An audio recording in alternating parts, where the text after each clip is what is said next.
Today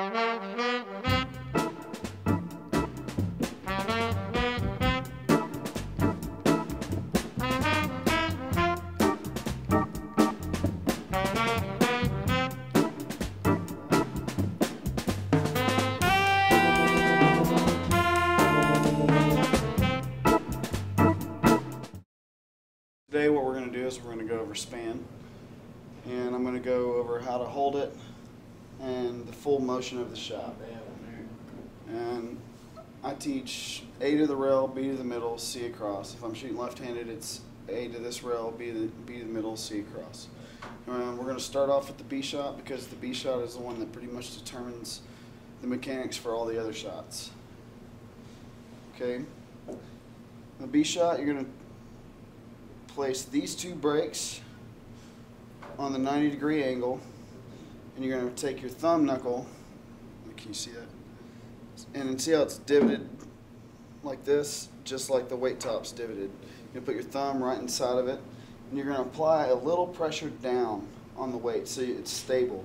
You don't want your thumb coming close. When your thumb comes closed, you have a slingshot effect on the weight where when you shoot, the actual weight of the puck slingshots forward and it has an effect on the shot and it becomes inconsistent. So you want to leave your thumb open as far as possible, and then you want to apply a little pressure down on the weight. Okay, the first thing you want to do is you want to see what is the board doing. This is mainly a stick shot. It's not really used for power because you have so many parts of your body that are moving to control. Your wrist, your thumb, the release off the weight, your elbow, your shoulder, your body. That's 5 different things you can mess up. So you really have to pay attention to the shot and keeping these parts of your body locked.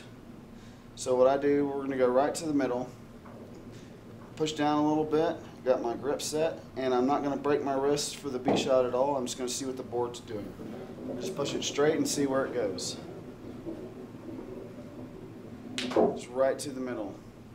Now, the reason span shot is one of the best stick shots there is in the game is because, just for instance, that shot to the middle, if I was going to shoot jersey off the rail, I'm coming from the highest concave side of the board, so I'm going to have to shoot with a little bit more speed to compensate for the break of the rail to the weight. When you're shooting that span shot, you can slow it down a lot more because you're playing a way flatter part of the board. The slower you can shoot at the weight, the higher percentage goes up for sticking it. The faster you have to shoot it, the lower the percentage goes down. Okay, so we shot the B shot. It goes right to the middle.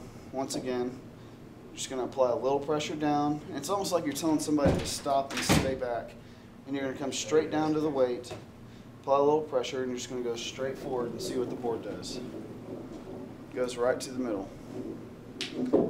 Okay, now that we know what the middle does, we're going to go to the C shot, and that's across. What you're going to want to do differently here is actually going to want to make a 90-degree angle with your index finger and your thumb. And what you're doing is you're going to your B shot and you're shooting off this knuckle on your middle finger, and it's not cupped. No span shot's cupped because you don't want any resistance. You want the fluidity of the shot just smooth. So it's just a guided shot up a rail. All this shot is a guided freehand. Okay, so we're going to go across. You're going to want to take your thumb, point it, just make a 90-degree angle with your thumb and your index finger. When you get to the B grip, you're going to release, and it's naturally going to push the weight across the board. Okay, so what we're going to do here is I'm going to get my shot ready. I got my mechanics right, pushing down a little bit, going right to the B shot, goes right to that weight. Okay. We're going to go to A, and we're going to go off your index finger. And what you want to do is at the end of your stroke, what I like to do, there's 2 ways you can shoot this. I like to make sure my thumb's pointed straight at the end of my release, not pulling it back straight because then you won't have any kind of movement to the rail. And what I like to do is when I come back, I open it up. And when I open it up, as long as I make sure my thumb is pointed straight, it's naturally going to push it into the rail. Okay. This is what the actual shot looks now. Applying a little pressure down. I got the end of my stroke right. I'm just going to come back, go forward, and push it right into the rail. Make sure my thumb was pointed right straight and went right to that weight. Now, if this went to the middle and this is C, went all the way across, all you're going to do is split the difference. I'm going to go in between the rail and the numbers where that red weight is. So if this is B, this is C, I'm going to go and cut the difference, and I'm going to let go when I get to the B shot again. So it's just very little movement.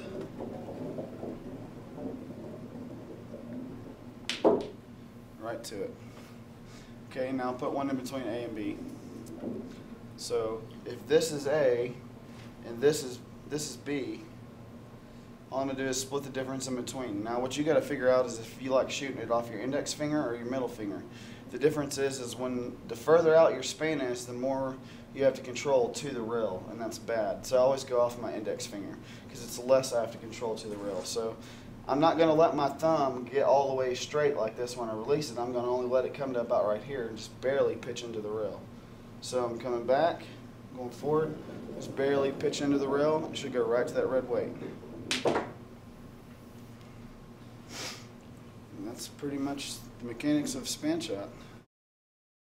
Well, thanks for tuning in. Feel free to check the Instructor's Corner for these videos and anything else we can help you with. Just feel free to ask.